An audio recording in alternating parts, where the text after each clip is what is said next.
当然是压制100人喽。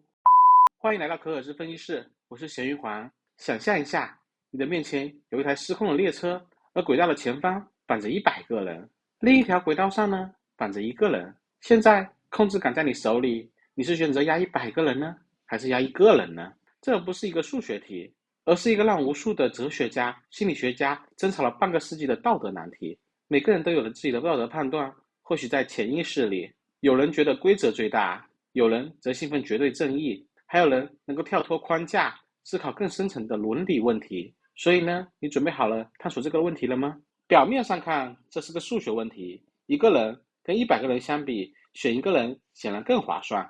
但现实中，为什么很多人会犹豫或者拒绝选择呢？因为这不是数学，而是道德发展阶段的碰撞啊。心理学家克尔伯罗说过，人的道德发展分为3个阶段：前习俗阶段，也就是小学生思维，他们怕惩罚，求表扬，就像他们干坏事一样，会偷偷看父母有没有在场。如果父母不在场，那就当没干过坏事。而习俗阶段呢，就是小年轻思维，他们守规则、守秩序，所以让他们来选，那必须是压1个人啊，因为道德要求牺牲少数救多数啊。然后是后习俗阶段，也就是社会人阶段。生命无价，谁有决定权呢？两边都难，压1个人是谋杀，压100个人是屠杀呀。看吧，同一个选择，动机却天差地别，这才是电车难题最可怕的地方。他用血腥的2选1，逼你暴露自己的道德逻辑。这个问题的答案，如果你是小青年，会觉得对方伪善；而如果你是社会人呢，会觉得对方冷血。然而，如果你问小学生这个问题呢，他早跑啦。你的答案只会暴露你在道德成长路地图上的位置。那么现在问题来了，当你被逼着做选择时，你有没有想过，真正被困住的并不是电车，而是提问者自己？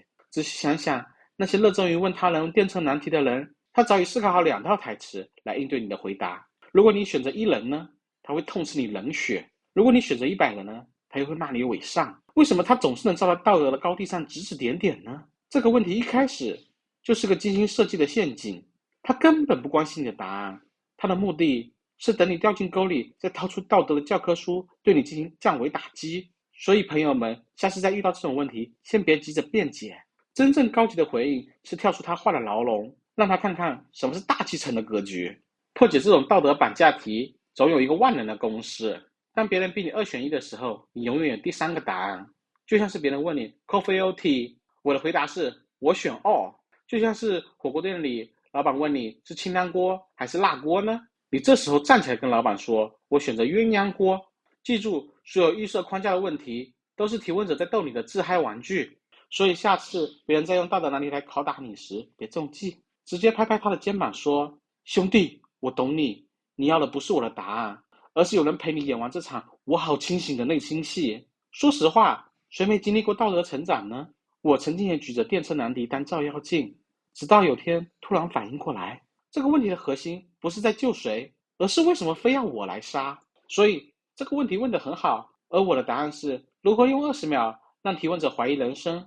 那些还执着于标准答案的朋友们，我只会笑着跟他说，我忙着在拆电车轨道呢，你要不要来搭把手呢？真正的大气层道德观不是在于选 A 或者选 B， 而是深挖问问题这个过程本身，或许才是最大的问题。感谢您的观看，我们分享使用知识的方法，下期再见。